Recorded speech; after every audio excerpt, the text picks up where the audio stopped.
तोर हिम्मत कैसे भेल हमर बोका उठा के लेके आओगे? तोरा पता बा ये एरिया के हम कौन नहीं? सारा बकरी हमरा बोका से घोप घोप करवाया है। हमरा बोका के तंका सा कुछ हो जाए तो देह में बेचैनी ध लेवेला। थोड़ा सा कुछ हो जाए तो ओकरा खातिर ORS किन के लिए आवे पियावे खातिर। ओए पत्थर पीस के मैदान ना भइल, जॉनी सेंस भाई के हरा देवे ऐसन कोनो माई के लाल पैदा ना भइल। ज्यादा मूड ऑफ करबा हिला के छराक दे मुंह कर दी। हे तू जॉनी सिंस वाली मियां खलीफा सनी लियोन खातिर हमर बोका काय उठा के लेके लियो? हमरा द्वार पर 4-4 गो मेहरारू बैठल बाड़ी सन बाहे खातिर। मेहरारू? अरे बकरी लेके बैठल बाड़ी सन बहवावे खातिर। रे बुढ़वा रे, तोरा पता बा हम कौन हई? बैगन। जहां जे मूड खराब भइल तो हम बूढ़ जवान ना देखेनी, बिना थूक के पेलेनी। एगो औरी बात कान खोल के सुन ले, हमार पेलाई आ नासिर अली के दवाई उहे सूट करी, बाकी दिल्ली बम्बई घूमते रह जाइबो कहीं सही ना होई। बहुत माल गाथ लेली, अब ना गथबे।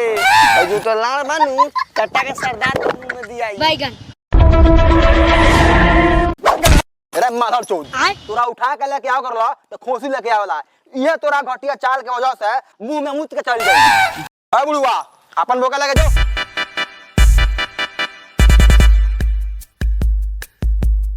बस ऐसे ले कोई नहीं है, ओकर ओड़िया बहुत बार कर लखो, खाए में कचर कचर करी। चुप बांझोद, मार लावना था मुंह फोड़ दे। जॉनी सर भाई मसाला का करी? एक काम कर, ई मसाला के बत्ती बना के अपना गाड़ में हुर ले। जब जानता रहे कि खोसी नहीं खे तो लाठ ही आओ तारा, जो कोने का मुर्गी उठा के लेके आओ।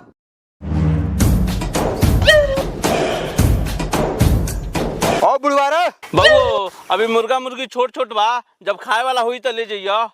और बुढ़ा पेंशन का भइल? वो तो 4 के 4 नु आवेला, आज तो 15 ही तारीख हो।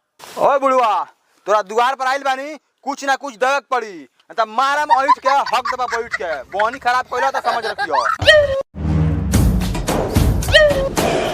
ओ बुढ़चाट रे, हाय बोरा में का हो? 50-60 किलो आलू बा, खाए खातिर ले आइल बानी।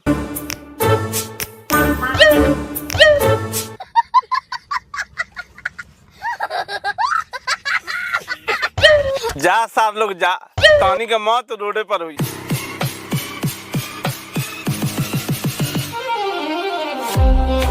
आ बस खाली मोछे टुंगाई कबो झटो टुंगाई। बनाई बनाई। भैया जी नमस्कार।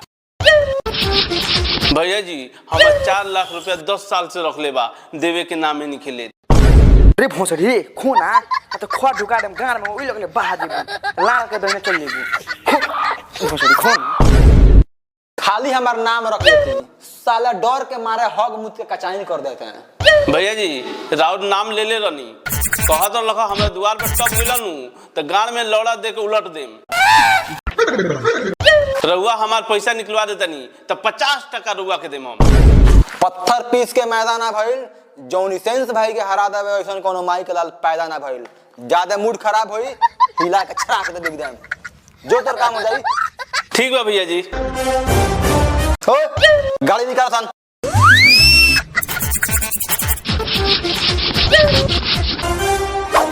माधर चोद 4 गो मुर्गा खा गइल, तबो एकर मुर्गा के आड़ी खाए खातिर मुंह पानी आइल बा। बॉस गाड़ी ना रहला तो अपना लंड पली आई।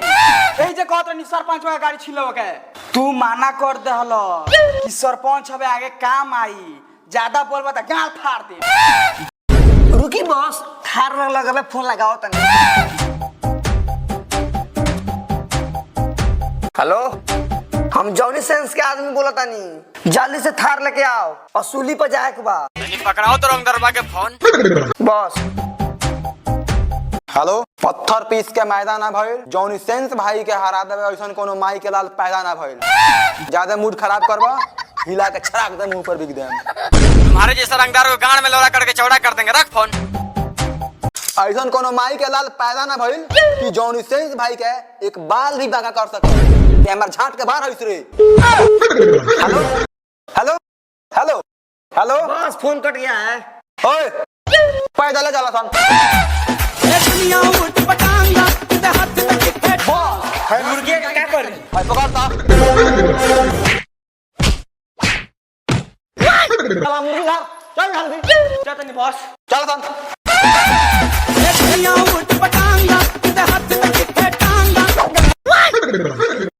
रंगदार भी है गरीब के घरे कैसे आग पड़ल हमरा से कोनो गलती हो गइल बा का पत्थर पीस के मैदा ना भइल जौनी सेंस भाई के हरा देवे ऐसन कोनो माई के लाल पैदा ना भइल ज्यादा मूड खराब होई हिला के छराक दे मुंह पर बिक दे का बोलत रहे रे माधर चोद ओकरा गांव में लार डाल के उतार देबे कुत्ता के बच्चा इस करे साला ए मुंह को संत पकड़ के एकरा के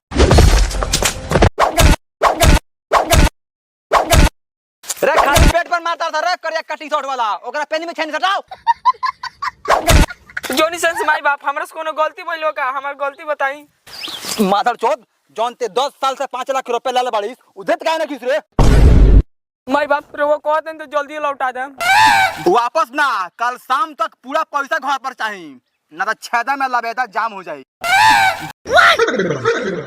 चल जब आ गए बानी तो 100-200 रुपए दे दे माई क्रिया बाबू क्रिया कसम से 1 रुपया नहीं खे थोड़ा रहम करी ओए ज्यादा ना भैंस खोल के ले जाओ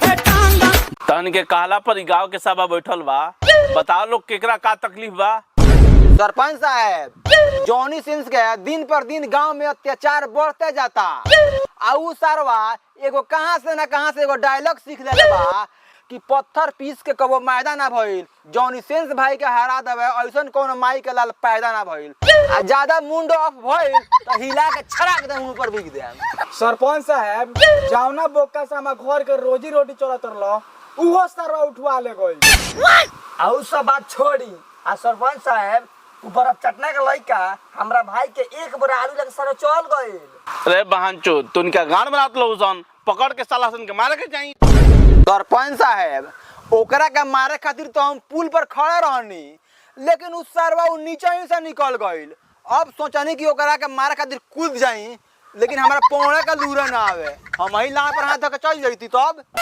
सरपंच साहब वो कहां से आवेला कहां जाला पता ही ना चलेला आ सरपंच साहब जइया जॉनी सेंस हमरा भेटा गइलनु हमरा दुनु अंडा के बीच में तिरछुल बनू ओइ से साले के गांठ के मुआ दे सरपंच साहब रउआ मीटिंग करी तब तक हम चीटिंग करके आवतानी आ सरपंच साहब जइया हमरा जॉनी सेंस भेटा गइलनु का सरपंच साहब गांव में कोनो दिक्कत परेशानी बा का बोली कौना का टिहू का बा गांव में एगो मादर चोर लइका पैदा होल बा एगो सियार बा 3 गो बिलार रखले बा नाक में साफ दम कर देले बा पूरा गांव वाला लोग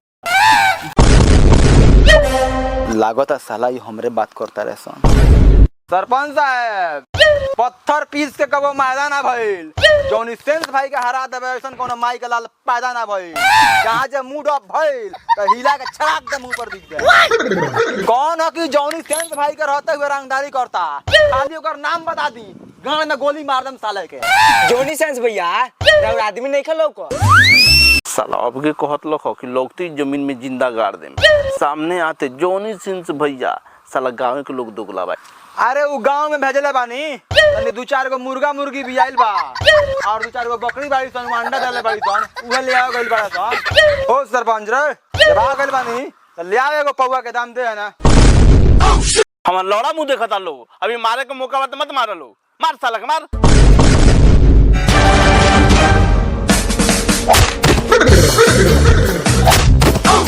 बउओ तंगा के गाड़वा हमरा तरफ घुमाओ तो बउओ तंगा छोड़िए लेके बे हर तो साले ऐसा मार मारे नु कि सारा रंगदारी करल भूल जीबा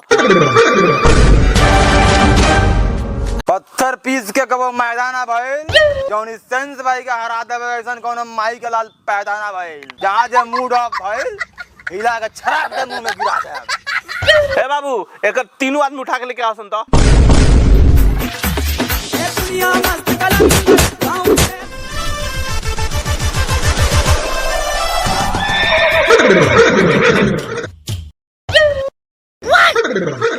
रे साला रे तोहनी के क्या पकड़ा गइल हसन रे? अरे दा बस लमंडिया का आदमी पकड़ा गई नहीं। सरपंच साहब एकन के लंगा के पूरा गांव भर दौड़ाओ जाओ। अरे ना रे, एकनी के नंगा करके वीडियो वायरल करल जाओ। चल चली म्यूजिक बजा। कोई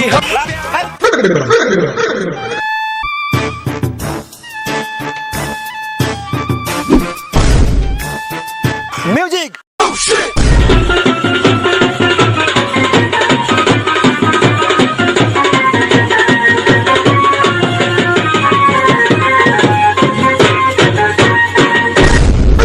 सरपंच जी मजा नहीं ला, एक बार और म्यूजिक पहले करी। एक बार और पहले कीजिए।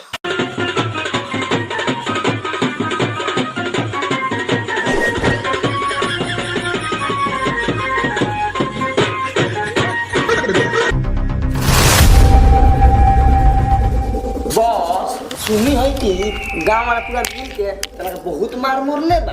अब बॉस हम तो ये सुनिए तारा के नंगा क के आ तारा औजार पर बिरनी के खोता धऽ देला बस। बॉस तार ता औजार फूल गई होई।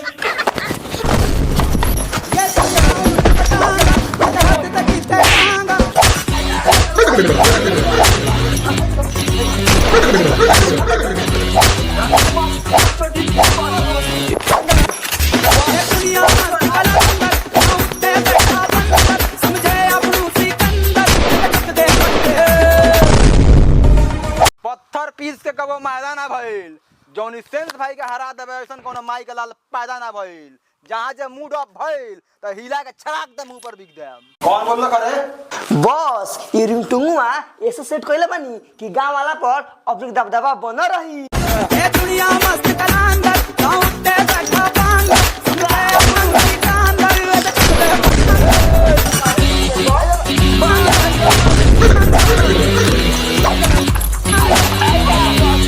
साले लगी नौ संगी के जवाब लगी। कहां से गोली मार तुम सब देने के? ई जौनी सेंस भाई का रंगदारी था, रंगदारी है और रंगदारी रहेगा। सबसे पहले तो वो सरपंचवा का गाड़ी सुने।